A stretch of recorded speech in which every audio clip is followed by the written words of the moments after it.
All right, welcome. Hello, everyone. We're just now going live. So today we're going to discuss the uncertainty in the San Jose market, talk about some loans, and talk about some market data. As you see, we have a chair here. We are expecting a lender guest to talk to us a little bit about what they're seeing with the mortgage interest rates and what you should be aware of with the news and what's actually happening in mortgage interests. We're going to address several different questions. If you've got some specific questions you would like addressed, please do put them in the chat and we will be reading that as we go. Today, we're going to talk for about 30 minutes. We have some material to update on the real estate market in San Jose area and then talk about loans as well, and hopefully have some time to address those questions or to integrate those into what we're talking about. So we're definitely going to talk about um, today's inventory versus what we've seen in the past. Have you noticed, for example, some more real estate signs out in the neighborhood when you're driving around, or maybe heard that the market softened or are wondering what's going on with the market? We're going to get into that absolutely today. So again, post your questions in chat and we'll do our best to answer your specific questions. All right. So if you're new to the channel, I'm Theresa and I'm a local San Jose real estate agent. I've been working full-time in San Jose area for over 20 years. So today we're going to use some of my analytical engineering degree knowledge and the charts that I go through to look at the market and talk about the market. So let's go ahead and get started on that and then have our lender partner jump in and discuss more of those loan details further on in our session today. So let's first talk about the San Jose overall market. So I'm going to go ahead and share my screen with you so that you can see the charts that I'm seeing.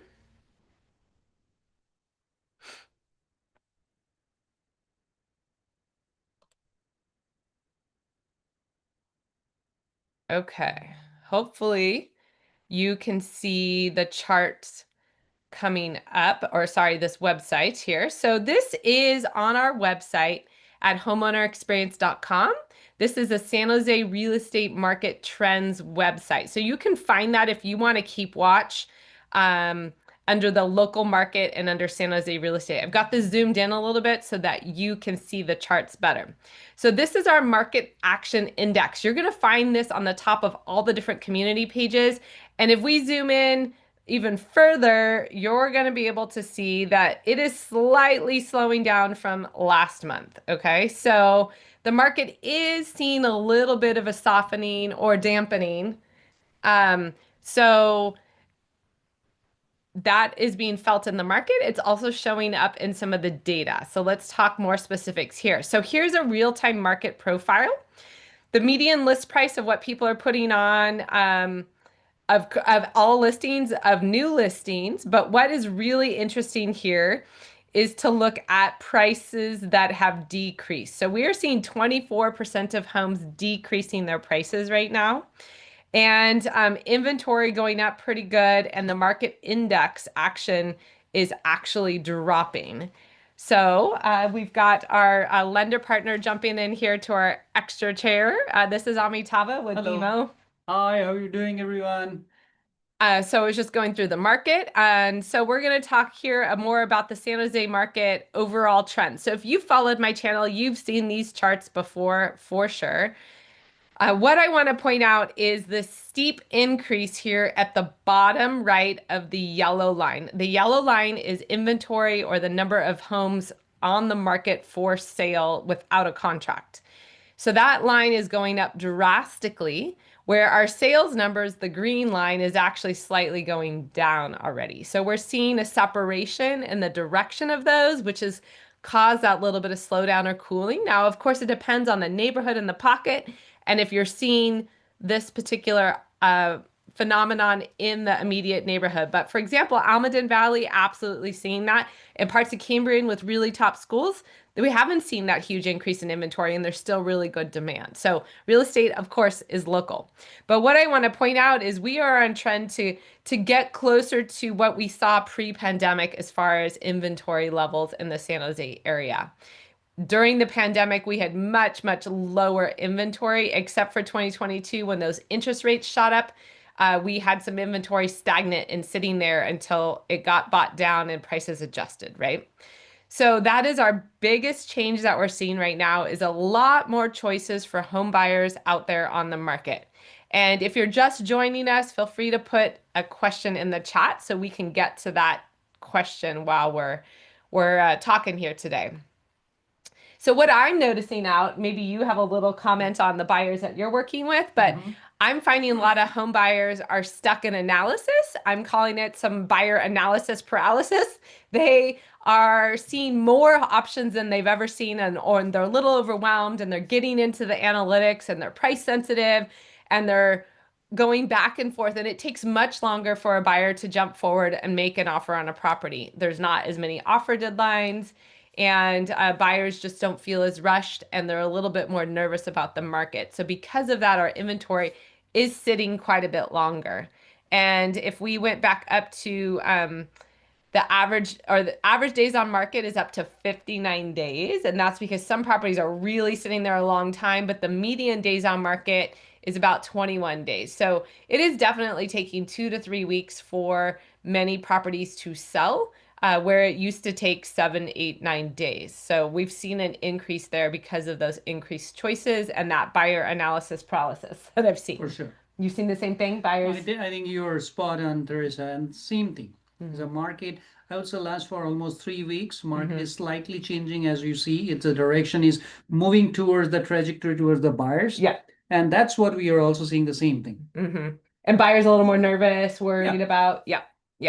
So, I mean, obviously the news and the economy is providing some of that fear. Interest rates have not been very favorable. That's slowing some buyers down as well. So there's a lot of different factors where we've really seen a shift in the market. And this can happen quite quickly in our area, literally in just a couple weeks, and we've seen it just get worse and worse. But a lot of home sellers aren't really aware because some of those sale prices that sold a month or 2 months ago are still pretty strong, but there's just a lot more competition today, and the pending sales aren't great. So in certain pockets, it's really important to understand how much inventory and what's pending and what's actually selling to know what the actual price is for the current market. For sure. Yeah. So another interesting thing to watch is going to be, I keep watch, this is our MLS inside here, and the number one, the list price decrease. This is for all of San Jose. In the last 7 days, 105 homes dropped their price. So that's a huge amount. There's been 227 new listings. And in total in San Jose, I think there's about 500 homes for sale. So to see 20% plus percent drop their price is pretty significant. We haven't seen this amount of price decreases since 2022. Yeah, 2022 when those interest rates shot up and then the affordability drastically changed. Exactly. So that is a huge change in our market. And these are the type of metrics that we're watching. Also, to have 227 new listings in just 7 days is quite a bit of new listings as well. Right. So more and more people coming to market, buyers a little bit hesitant, people having to drop the prices on the homes. So buyers, it is a great opportunity for you to get in there and negotiate on many different properties. So with that said, let's give a little bit of a lender market update, and we can address any questions. So please put your questions into the chat. So Amitava, why don't you tell us a little bit? I've heard a couple home buyers again saying, oh, the Fed, there's going to be changes, and but the Fed, what the Fed does is not what mortgage rates do. 100%. And believe me, always people has the kind of notion, I would say, it's a not notion, it's a kind of wrong analogy. Like whenever Fed is increasing the rates, then I get a tons of call by saying, hey, what will happen to my interest rate? Should I be getting my interest rate lower or just keep on increasing? But to be very honest with you, this is a very pertinent question for our audience. Yeah. This bond prices and the yields, they move in opposite direction. So whenever you see that this interest rates rise, then definitely the existing bond price will fall. Then what does it mean? That since the newer bonds always offers a higher yield, that is always going in the opposite direction. Yeah. On the other end, when the interest rate will fall, that is on the bond market perspective, then you'll see the existing bond prices will rise.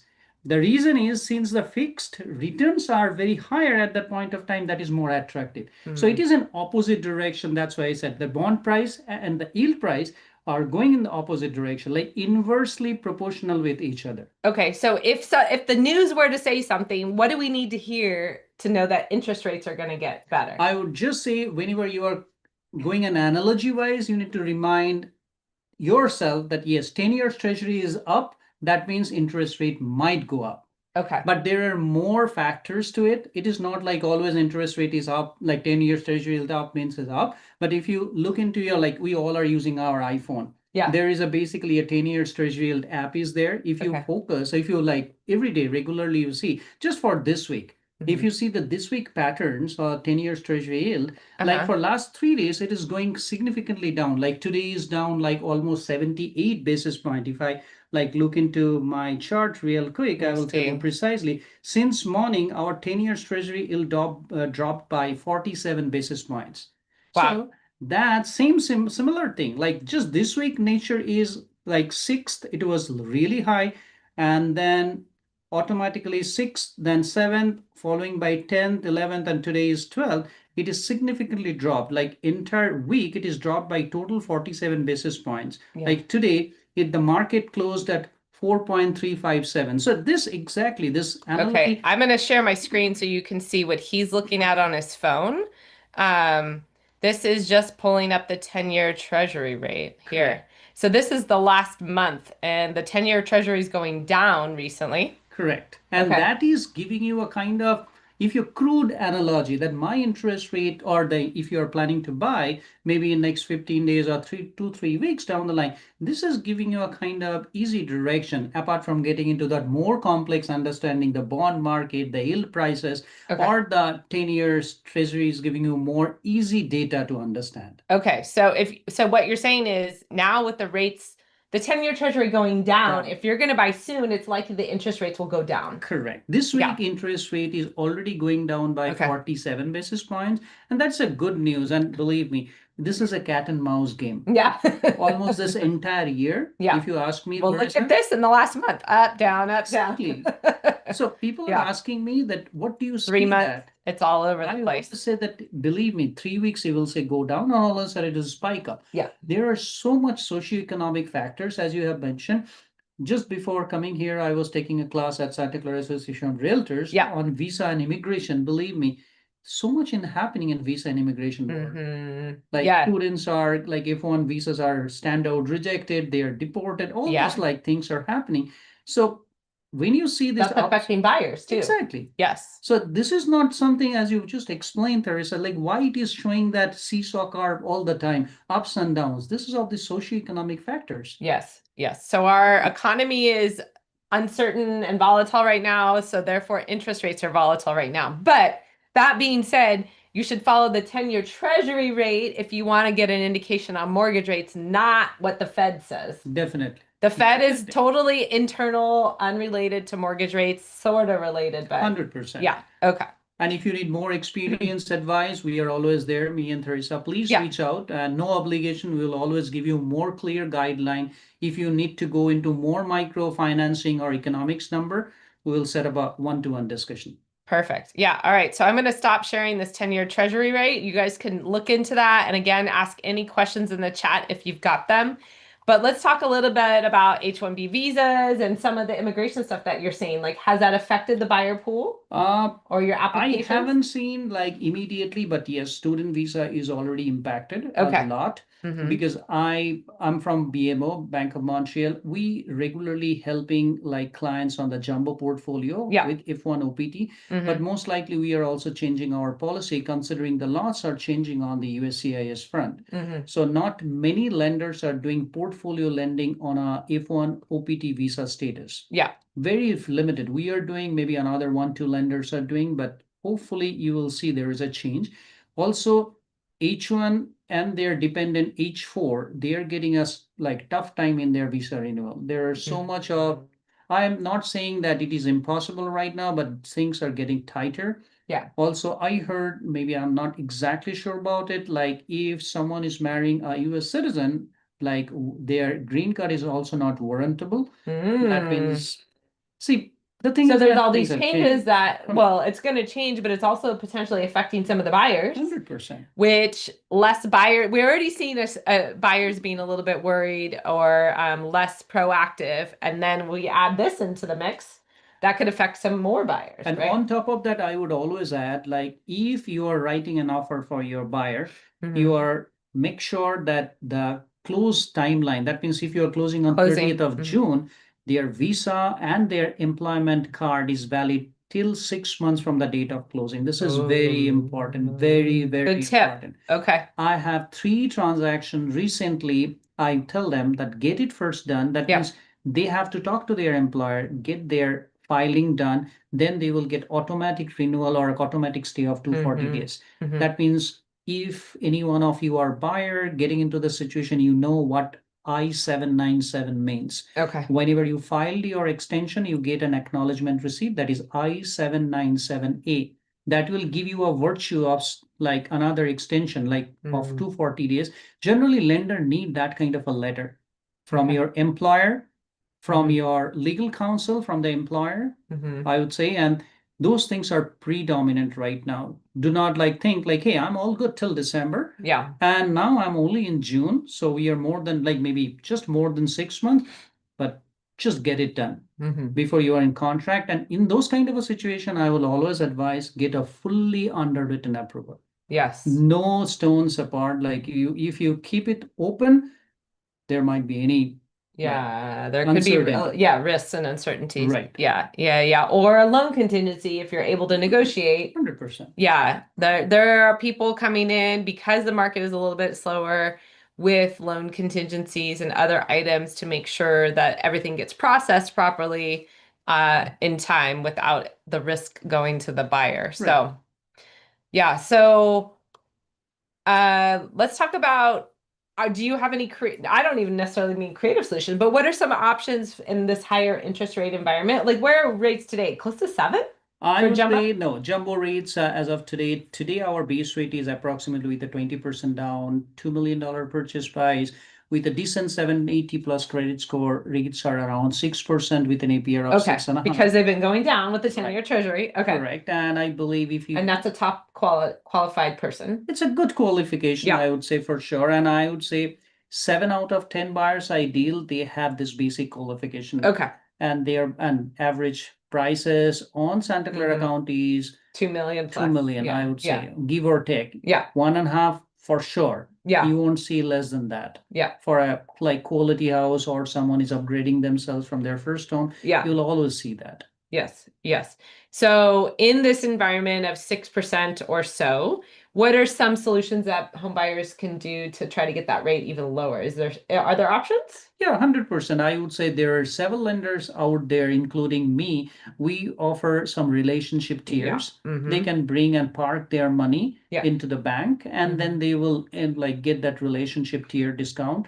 I believe right now most of the lenders has those kind of an option. Yeah. I'm not going into details. It can start minimum with a $1. You might be surprised that if $1 nothing is available, but still we call it a auto pay discount. So when Okay. you first auto pay with some like $25 to open a checking account, you get a automatic discount on your interest rates. Okay. And then you will park like then you can park like another 250,000, 500, a million, like the tiers will go on that way. Yeah. And it can be your vested stock.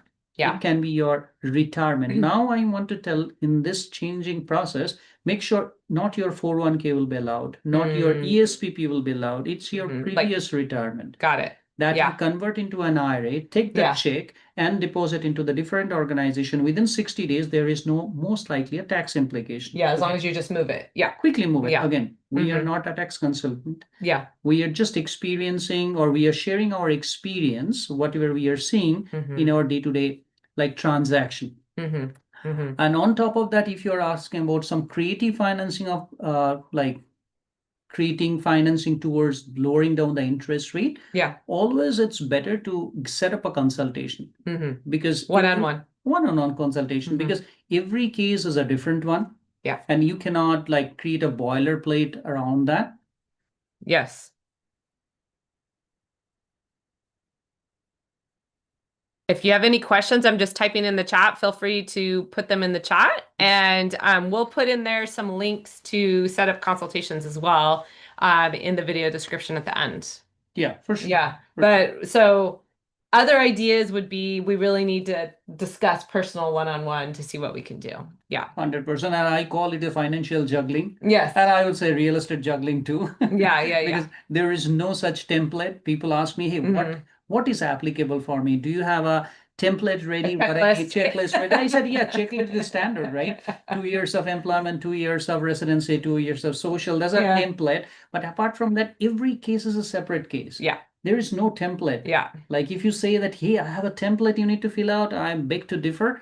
That's not the industry we're in anymore. Yeah. Our industry is changing. Our industry is evolving like 100 miles per hour. Yes, absolutely. Always. Both loans and real Oh estate, my, right? yes. I mean, these market changes happen in a matter of weeks, sometimes even faster than that. So perfect. All right, we had a question come in that if I plan to remodel my home, would it be best to complete this before I refinance?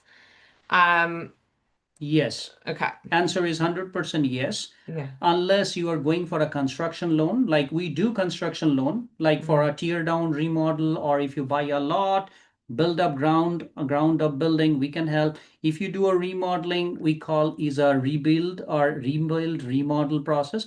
Those kind of a scenario, yes, we consider it remodeling along with refinance. You Mhm. can do that. But if you are thinking of just a refinance, traditional refinance, make sure you will complete it prior to your remodeling, because you need to understand the appraisal inspection will happen on your house, and that will make sure your house is in a completely integral position that you are willing to offer. Yes. So you want the highest value, the most remodeled, best conditioned property when the appraiser comes through, Right. so that you get the best price when they refinance, so that you have the loan to value is dropped and you can get better rates Right. potentially. And Right. And why I mentioned appraisal, if the appraisal comes in and say there's a tear down condition, yeah, yeah, they yeah. cannot do anything, right? So that's the reason. If you are thinking about just a standard refinance, just make sure it is done first, and then you start your remodel. Do a HELOC. For an example, sometimes client reached out to me with a similar question and they say, what should I do? I said, okay, you need how much? Just 50K. Making no sense doing a refi because Yeah. you are sitting on a 2.5% interest rate. Yeah. Take a HELOC, and that's why this creative financing comes. Yeah. That Theresa mentioned. That's why we are here for, to help you. Yeah. Take a One-on-one. HELOC out. Yep. Do your remodeling later. Now you need 500,000. That's a big kind of a remodel. You come and talk to me. I will give you those construction loan options or those financing that will help you basically. Yeah.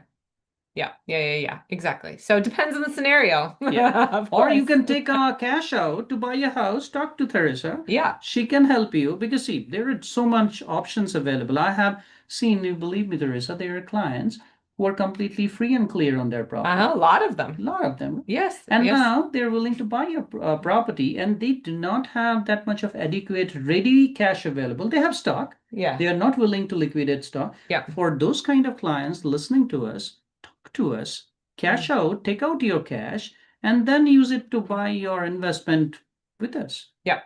Yep. Absolutely. So one-on-one is the best way. And again, we'll put that contact information there at the end. So on a real estate perspective, I just want to address one more question that I see often is, with the changing market, is the price that you see listed the price the seller will take? Is it not? So there's always pricing strategies, and I think that's where relying on an experienced real estate agent or an experienced lender. All these things come from our experience working in this area, in this industry for a long time. So with real estate, you know the neighborhood, you can know the area, and you know whether the pricing is market value, if it's too high, or it's priced low to attract offers or to sell it quickly, and you're going to need to bid up. So I find a lot of home buyers really confused. Why can't I buy it for that price? And it's because there's a lot of pricing strategies, and it depends on which pricing strategy the seller and the listing agent chose. The value of the property is going to be determined by what's going on in the immediate neighborhood. But I will tell you, if you see homes, for example, that have been on the market 3 weeks and they haven't adjusted their price, you probably have a chance to come in and negotiate on that price that's the list price, right? You might be able to get it at that price or below. But if it just comes on the market and the price looks too good to be true, probably it is. It's probably a teaser price, if you will, to really try to get multiple offers or to sell it quickly. So we still are technically in a seller's market because most areas we have about 6 weeks to 8 weeks of inventory. A buyer's market is not going to be until we have closer to 3 months of inventory.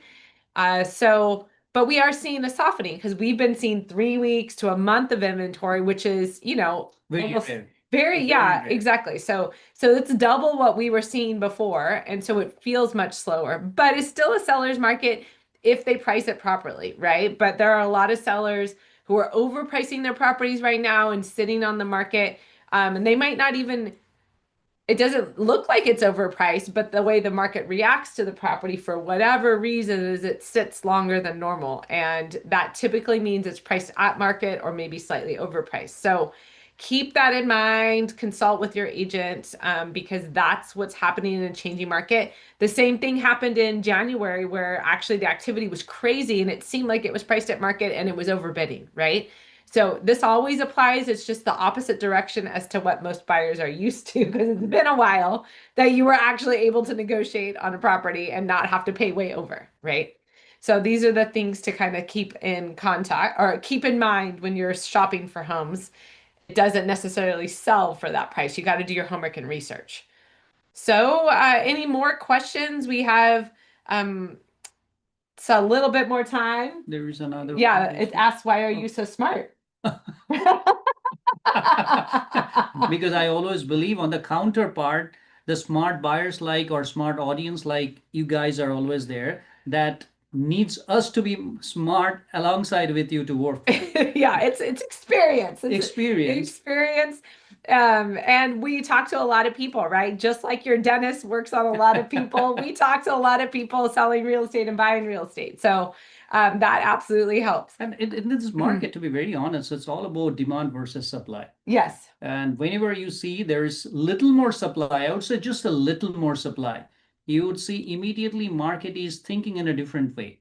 Yes. And that is very weird, I would say, when Yeah. people come to me and say, hey, property is sitting on 3 weeks. What's wrong with that? I said, that's the normal trend. If Yeah. you see the backstories back in 2010, 2011, or rather, I'm not talking about Great Recession or anything. Yeah. Normal trend is generally, if you talk to a veteran in this industry, they said, it is normal a property will be there for 30 days, 45 days. Yeah. And you leave this area, it's Yeah. months. It's normal for it to take 2 months to sell a house or something. I So would it's say still fact here. only after 2016, 17, this entire dynamics of the market got changed. Yeah.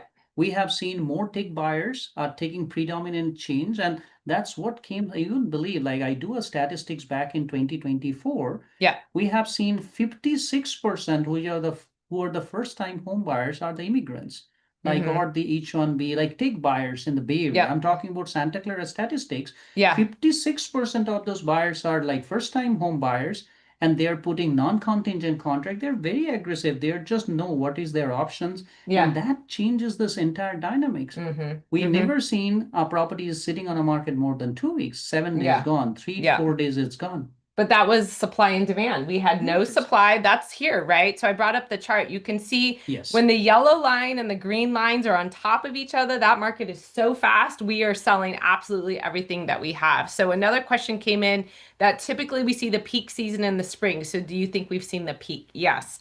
I do think we've seen the peak for this year. Yeah. Now, that being said, there are many times the fall will go up again, right? And that's going to be really driven by interest rates, I think, and by our inventory. But with the increase of inventory and the decrease of pending sales and closed sales right now, that's a sign that we are at that peak. And you can look at prices here. They are not quite as high, but remember, prices are trailing 30 days. So our active and our pending are the first sign of what's happening, and we're seeing those separate.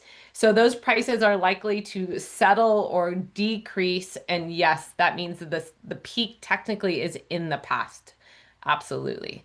And you'll see this very cyclical by year, but again, some falls it shoots way up because of the inventory. So we're going to keep watch on that inventory every month and the sales. And if we get the lines on top of each other again, then we know the market's going to pick up and we're going to see those multiple offers and quick turnaround. But when there's that delta, it's slower for sure. Always. And if we see the same trend of this accumulation of inventory for next 2 months, then for sure you will see on quarter 3 would be a year or time, and the interest rate obviously it will go down. Yeah. Then definitely it will see a crazy buyer's market Yeah. again. Yeah, exactly. So, um, oh, interesting. Got a question about Santa Clara University, but I will address that offline.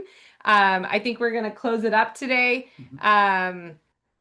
Yes, so I was a Santa Clara University graduate. Somebody is a follower and knows my history. It was a great time. I got an engineering degree from there. I'll leave it at that for right now, and absolutely happy to talk much more offline. So thank you for joining us today. Hopefully you got a little bit better feel of what's going on with the market, some of the dynamics that we're seeing right now with buyers and what they're thinking, and what we're seeing in the market as far as inventory and price decreases and opportunities to negotiate in some neighborhoods, especially. So, if you want to have more one-on-one analysis, you can absolutely reach out to us.